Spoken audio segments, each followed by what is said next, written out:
To lead this session, please welcome our moderator, anchor, and editor-at-large at Bloomberg TV, Haslinda Amin. Please give a round of applause.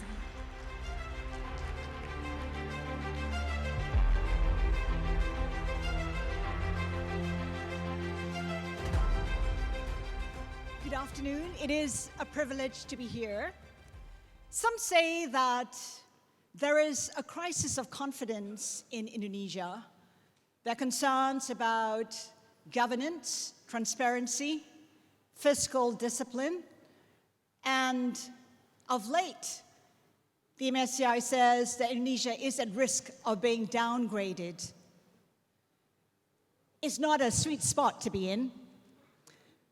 The government has implemented measures and reforms, but yet, when you take a look at market reaction, it has not allayed concerns.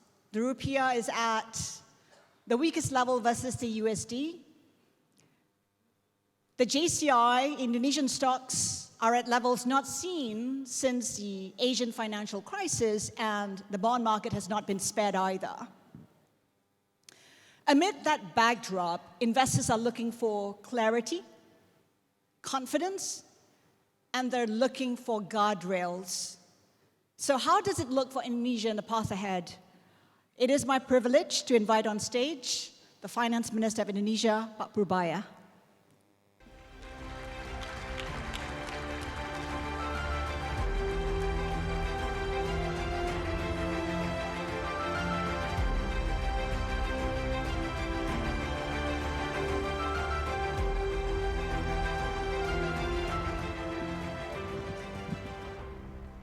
Pak Purbaya, thank you for being here. Thank you for having me here. We track the markets, and some say that Indonesia saw a massive market meltdown last week. What's your take on what happened? It's not a meltdown, it's just a jitter. As soon as they realize that I'm still the Minister of Finance, it will automatically rebound very strongly, like today. I'm a good minister, a proper economist, with enough knowledge to master the current global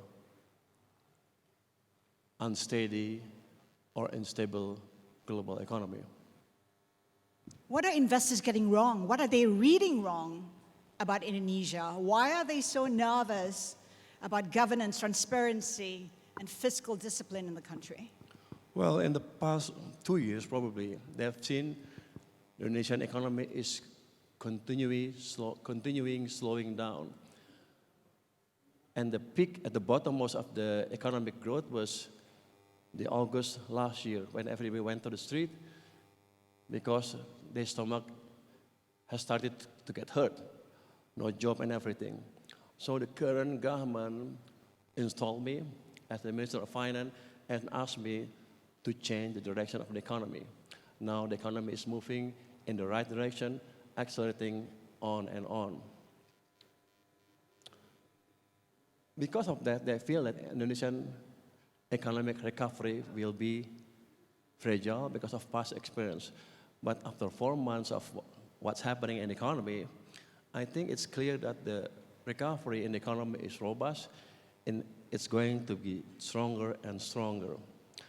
The market transparency has been like that for quite some time. I think in every market in the world, there's a kind of intransparency to some extent. But in my country, it's getting too big, the intransparency. That's why there's a market reaction. But it's kind of normal. If we correct the intransparency, then we remove the disease from the market. We will impose a transparency in the market, and people will take a look at the fundamental of the economy again, which is strong because we are improving the economic condition.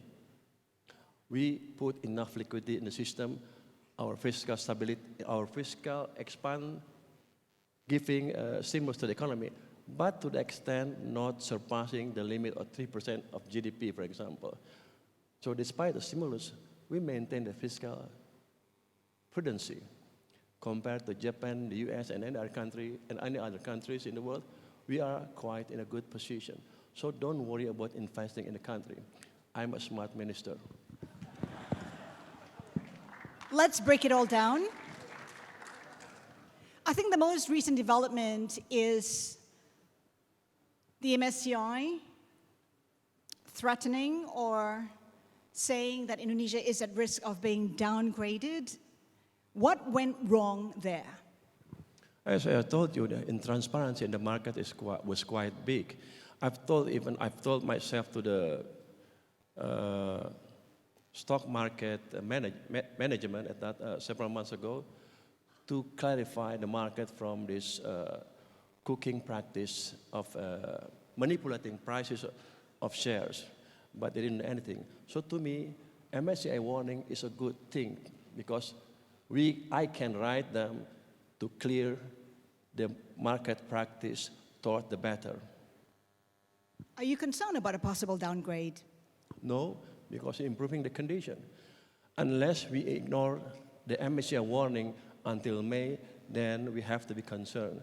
But I think the government and every market regulators have taken a proper approach to ensure that before May this year, we will satisfy what the MSCI wanted. So you should be okay. You should be fine. Investing in my country should be okay. We will adhere to the global best practices. Mr. Purbaya, help us understand.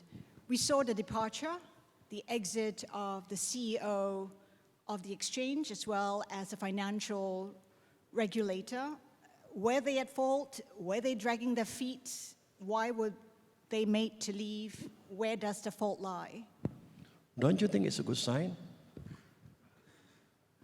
The market was not managed properly, and when the market experienced a deep correction, then they should take responsibility because we know that they are not responding to MSCI wanted properly. And the FSA, our OJK, is responsible to control the market, right? The bourse. Both of them are responsible for that, including the chairman of the OJK. To me, that's a good sign, meaning that they understand that they are making a mistake and they have to take responsibility for that. You're expressing confidence, but there is a real risk of being downgraded by the MSCI. Are you prepared for that? What measures are in place that could possibly mitigate the impact of a downgrade? No, we will satisfy all of the MSCI's, all of things that MSCI wanted, including basic transparency. For me, as a Minister of Finance, I'm not involving too much with what's happening in the boards, but I focus to ensure that the economy moving in the right direction. We make sure that our government spend enough money in the first quarter, second quarter, in a timely manner, and we ensure also that there's enough liquidity in the market, and we are making sure that we are improving our business climate. We have this special task force of the debottlenecking, where every businessman can report to us, and on a weekly basis we have a meeting, a proceeding to ensure that the bottleneck that they are facing is removed properly. I think 1 year from now, we will have a different and much better business climate condition. That's enough to create a better and faster economic growth. Eventually, it will be represented on the increase on prices of shares in our capital market. In order for you to have a better business climate, you need confidence among businesses. Don't you think I'm confident enough? I'm a bit proud, I should say. We recently saw the seizure of the Matabe gold mine, and some say that perhaps a reflection of the lack of due process in Indonesia. Due process? Due process. Due process. Something like that has been occurring in our country over the last maybe 20 years or 30 years. We are improving we are removing that bad practice in the mining industry. One of the samples is that the abolishment of the permit of the company. This is one step to make sure that we are conducting a good investment climate, a good practice in mining activities in the country. It's not like we are against mining, but we are against illegal mining. Is the government in conversation with Jardine? It caught them by surprise. It caught the investors by surprise. And people are now concerned about putting money in Indonesia because they're unsure the investment is safe. Are you representing Jardine? But Jardine can always complain or file a complaint to our government as long as they conduct their business properly. It's not the end case. It's not the end of the game. Yeah. They can come to us, not to me, to the minister responsible for that, and state their case. And our government is very fair. Just to follow up on that, because we speak to a lot of investors who seem to be under the impression that Indonesia, the government, is centralizing control and power. It's taken on the tycoons. It's done the seizure of the mine. Should investors be concerned that there is a centralization of power in Indonesia? No, we are not centralizing. What we are doing is improving the decentralizing system.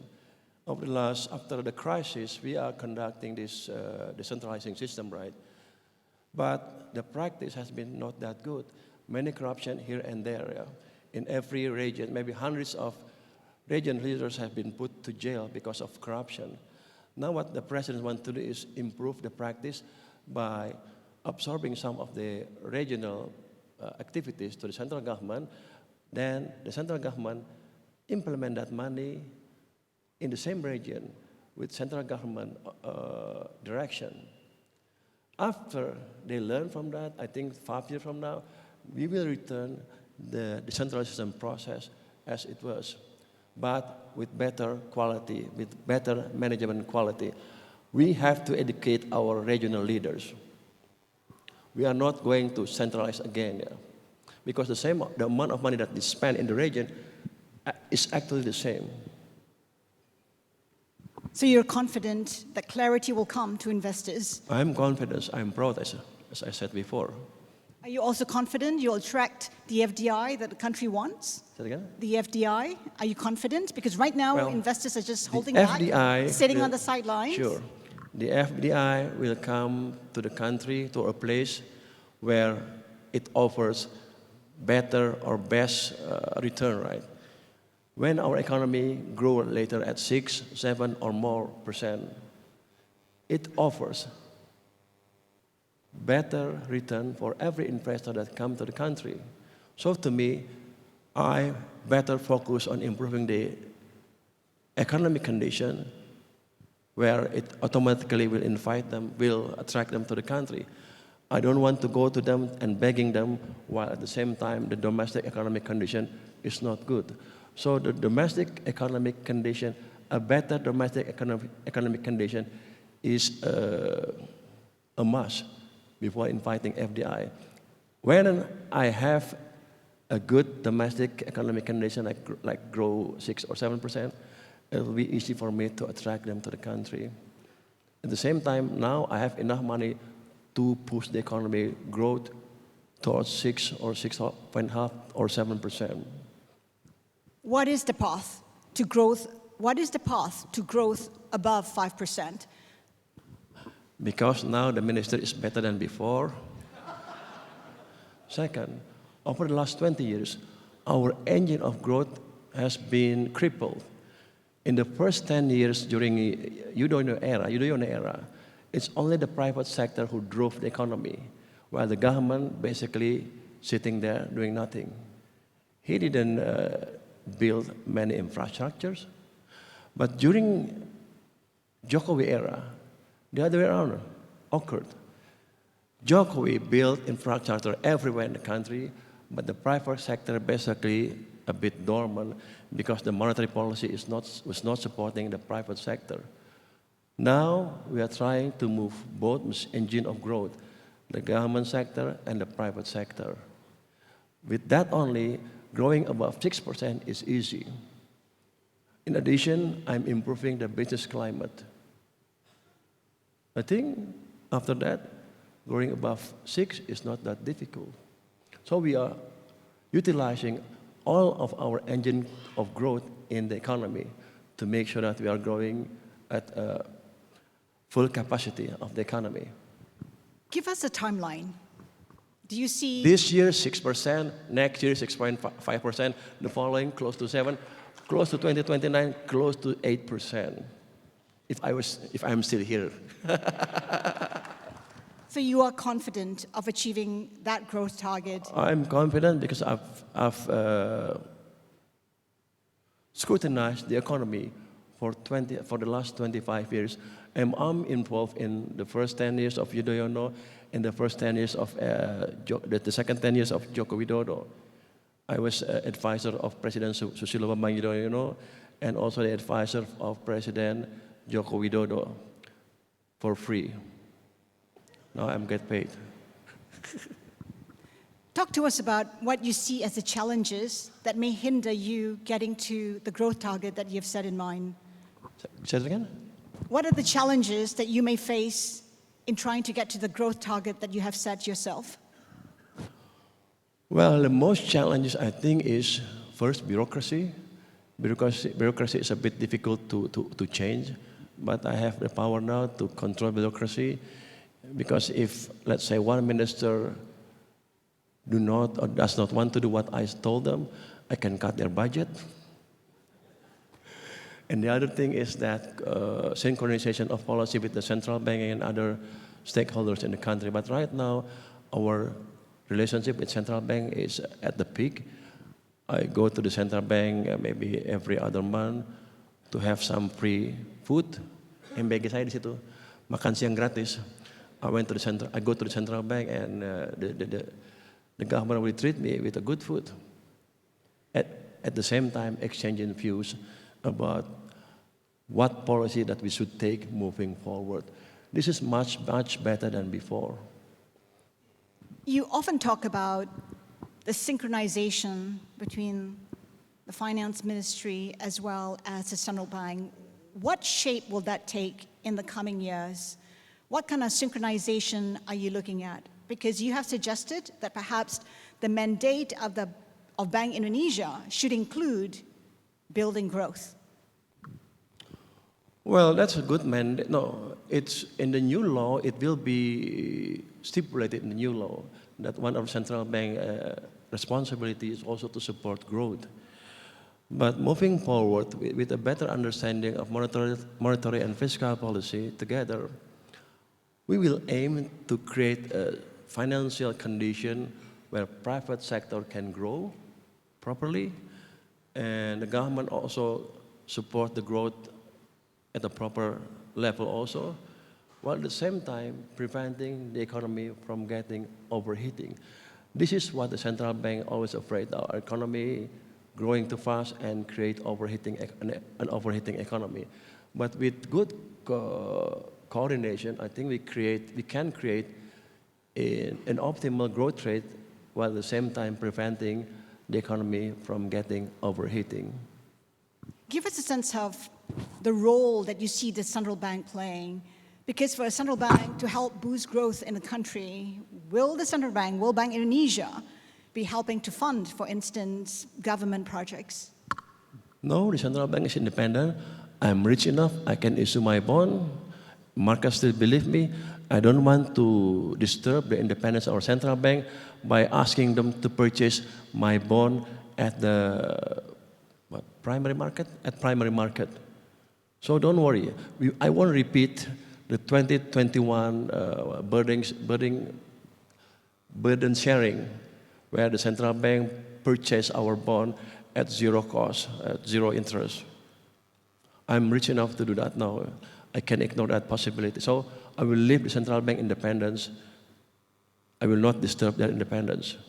So to be sure, It'll be more synchronized between the central bank and the finance ministry, but the central bank is still independent.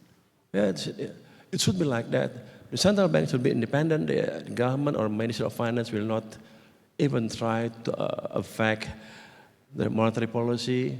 But a good coordination is that we both understand our each responsibility and conducting a policy to create a better prosperity for the society. Is it important for Bank Indonesia to be independent? The reason I'm asking is because there have been suggestions that the nomination of the president's relative to the position of deputy governor would impinge the very independence of the central bank. Why? Please explain to me why. Relations? No, he has his capability. Why not? He has capability to run a central bank, to be a member.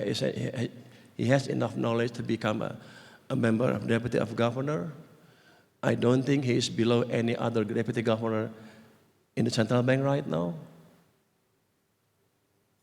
So even in the current condition, I can always send my people to the central bank policy meeting. So I don't need to put Tommy in central bank to affect their mindset. I can send my people, or I can go there by myself, or send my vice minister to the BOJ meeting. It doesn't mean we are threatening the independence of central bank by doing something like that, because Japan also practice that's the same thing. Maybe other countries also practice the same thing. In fact, we adopt that kind of policy, that kind of regulation from Japan, New Zealand, and other countries. So we are conducting a monetary and fiscal policy separately without affecting the independence of central bank. But at the same time, we have kind of a line of coordination. This is still one country. We don't want to have a country within a country. But Minister, don't you think it is important? Optics are important. The messaging to investors is important. Well, if you're trying to build confidence among international investors, such things do matter.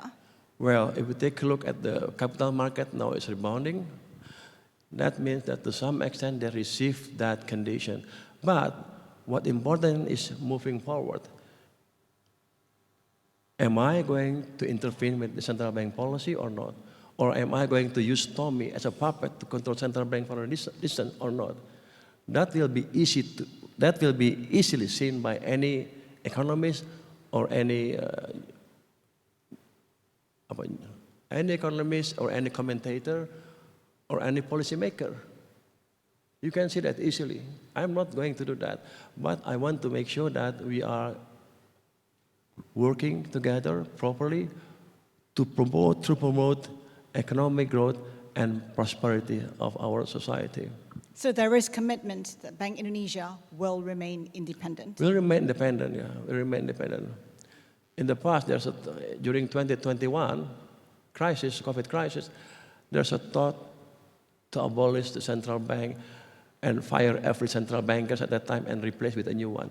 That is intervention. That will be intervention. This time, no. We are playing by the book. We are playing by the law. We are playing using global best practice in the central bank and the fiscal policy. I'm smart enough to understand that. Let's talk about... Boleh nggak ngomong gini? Boleh?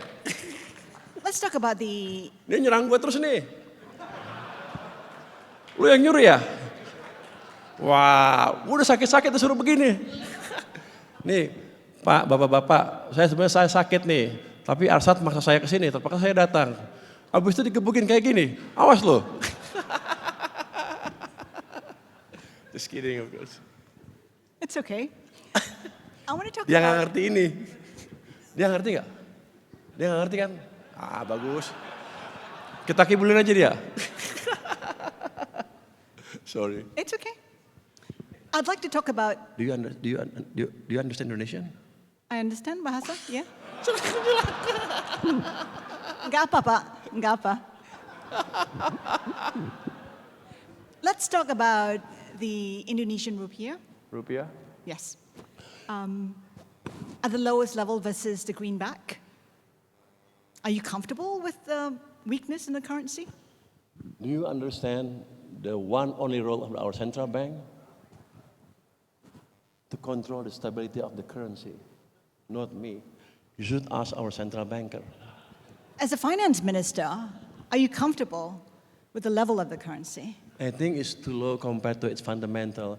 If we take a look at the regional currency, Thailand baht, Malaysian ringgit, Singapore dollar, Vietnam, everybody is strengthening toward the dollar, while at the same time my currency heading north, not south. But the central bank, I believe, has enough knowledge to control that. I don't believe the current depreciation of the currency will create a 90, 97, 98 crisis style. They are smart enough. And we have, now we have a KSSK, apa KSSK? Committee, a special committee.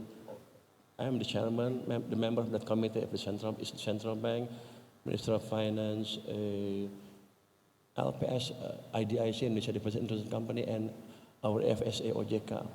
If the condition is getting too worse and we think we need to take action, I will trigger a meeting and mitigate the impact of the dollar increase to the currency, to our currency, in a very serious way. Right now it's threatening, but not, it's only 7%, but not to the level, to the extent that it will create chaotic condition in our economy. But next time you should ask our central bank. I'm just curious at what rupiah level would prompt you to take measures to mitigate the weakness? At what rupiah level would you be concerned it would impact the macroeconomics of Indonesia?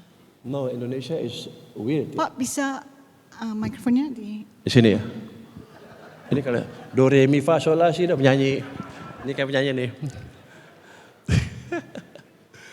Of course, when the rupiah moved toward 17,000, we had a meeting in our central banker and thought or discussed the best way to ensure that the rupiah is not surpassing the 17,000 level.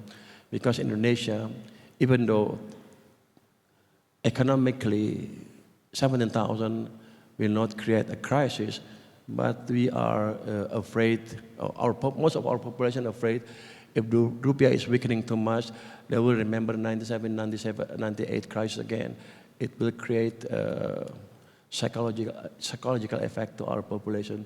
So we try to push, they try, no, the central bank has been trying to push the rupiah to below 17,000, and the proper level for me is in line with our budget assumption, that is around 16,500 rupiah per dollar. When do you see the rupiah strengthening, and what might help the rupiah strengthen from here? When everybody realized that I'm conducting a serious work in improving our economic condition, and when they started to see that the economy is really improving, capital will flow into the economy, capital will inflow the economy, and the rupiah will strengthen almost automatically. So my plan, my game is to make sure that the fundamental of the economy strengthen at a much faster rate, and we create a much faster growth rate, and our population get more and more wealthier. Capital will flow automatically into the economy, and rupiah will strengthen. So FDI come to the country not to build the country. They want to come to the country to taste the growth of our economic cake, something like that. That's always my theory.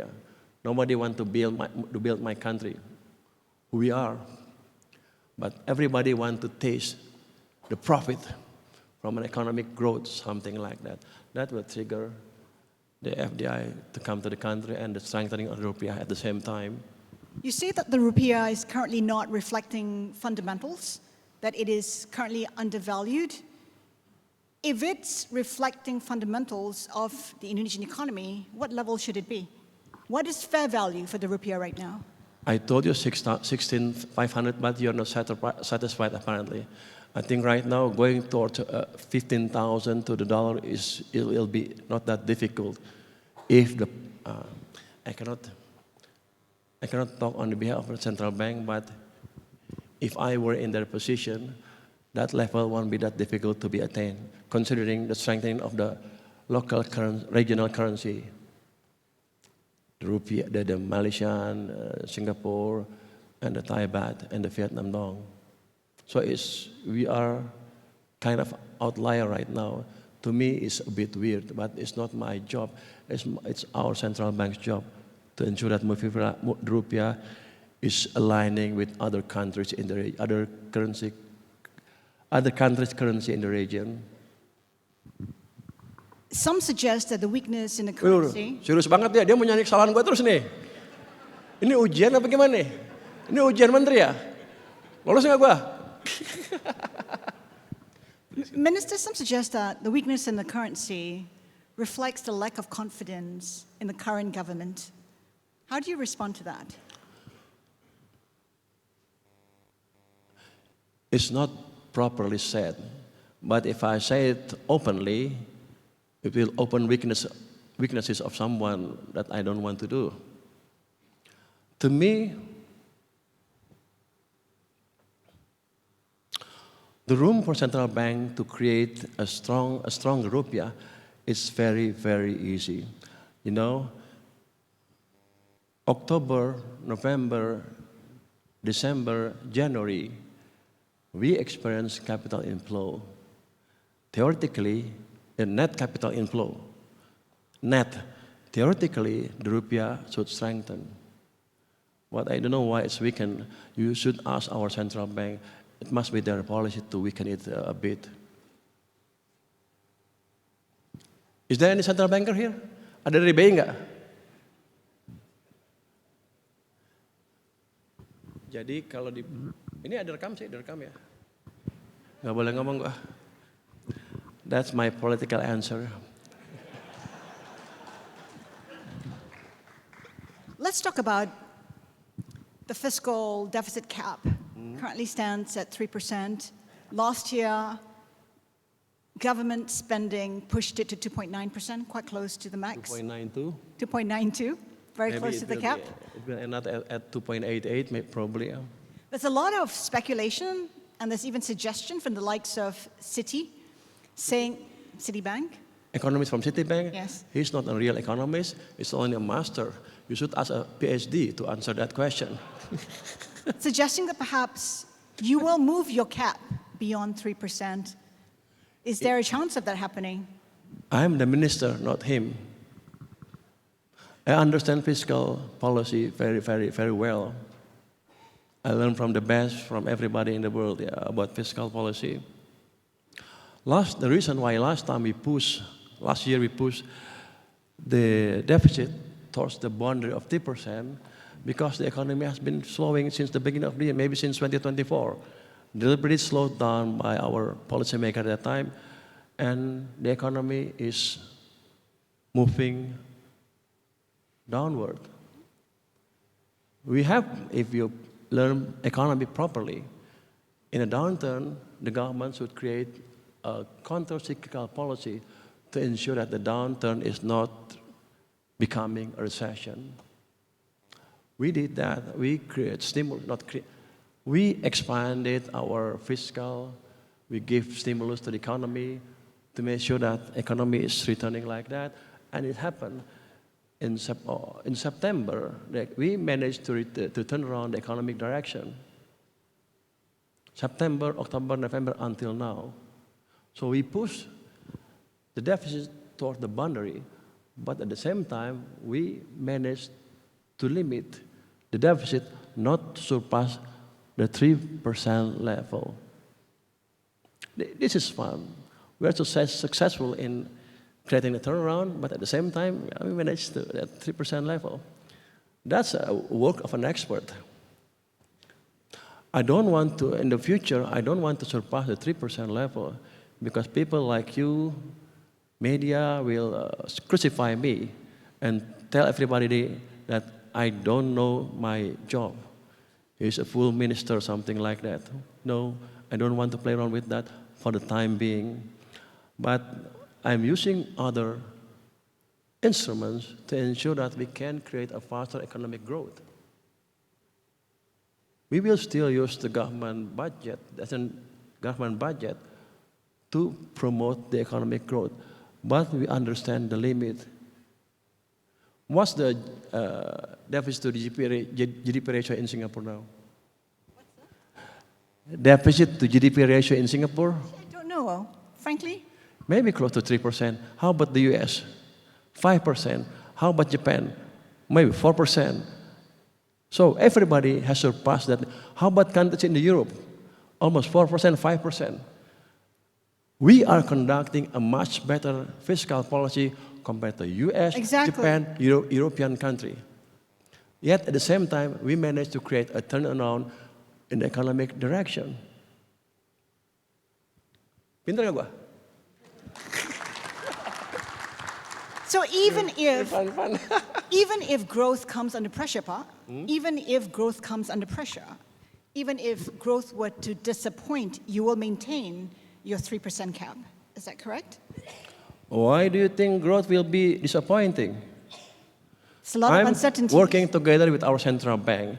They are creating enough liquidity in our financial system, which have never occurred over the last 10 years. And we are improving our investment climate. We are pushing our regional government to spend properly.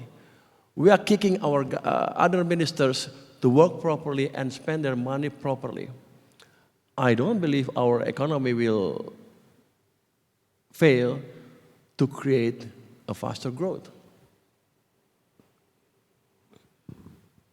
As we sit here today, we're talking about slowing, perhaps, global growth, concerns about tariffs, lots of uncertainties, geopolitical tensions. So there are risks out there. So there's risk to your growth projection. Yeah, there's risk too in the global economy. But our economy, 90% is driven by domestic demand. If I focus to maintain the domestic demand, then our economy should be okay despite the global economic condition. Just to counter that part, yeah? Yeah, let me tell you. In 2009, when everybody experienced a contraction in economic growth, Japan, US, Malaysia, Singapore, everybody experienced a negative economic growth. Our economy grew by 4.6% because at that time we maintained our domestic demand properly. We conduct fiscal expansion and also an expansionary monetary policy. So with that experience, I believe if we focus in maintaining domestic demand, we should be still okay despite the global economic growth. Even under the current condition, when the global condition was very uncertain, in 2005, our trade surplus grew by 35%. We are okay domestically and internationally. It says time's up, but I'm just going to close this session. Is there a message you would like to send international investors who, by the sound of it, are misunderstanding the fundamentals of the country? Well, I just want to say to the investor that present today here that Indonesia is serious in improving economic condition by activating every engine of growth available in the country, the fiscal engine, the monetary engine, the private sector engine, and at the same time we are improving also the investment climate in the country very seriously. I think 1 year from now, Indonesia will be a much better place to invest. So don't be too late in investing in the country. Don't hesitate. We are moving toward the right direction. Please continue to invest in the country. Minister Purbaya, we thank you so much for your time. Thank you very much, our moderator, Haslinda Amin. And please give her applause once again. And please remain on stage to Your Excellency, the Minister of Finance of the Republic of Indonesia as our speaker, and to our moderator, Haslinda Amin, to please remain on stage. We invite you to please return on stage. For next, we will present a token of appreciation presented by the Indonesian Business Council. And we would like to welcome the Chair of the Board of Trustees of the Indonesian Business Council, Bapak Arsyad Rashid, to present the token of appreciation to our moderator and our speaker.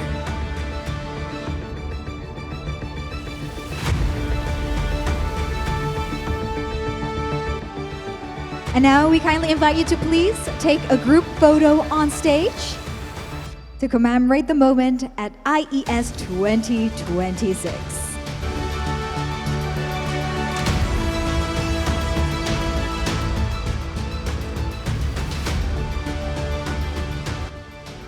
Thank you very much. Please give a round of applause once again. Thank you, Bapak Arsyad Rashid, to our moderator, Haslinda Amin, and Your Excellency, the Minister of Finance of the Republic of Indonesia, His Excellency Purbaya Yudhi Sadewa.